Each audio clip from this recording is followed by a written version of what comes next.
Hello and welcome to the channel.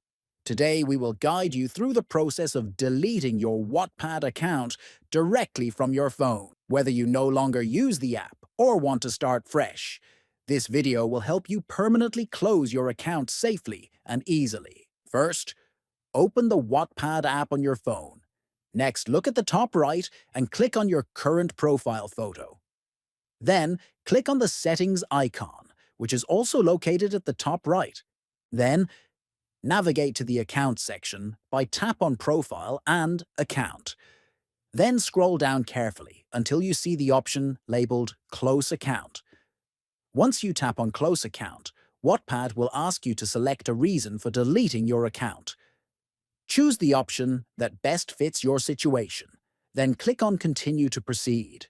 After that, make sure to check the box that confirms you want to close your account permanently. Finally, tap on Close Account one more time, and your Wattpad profile will be deleted.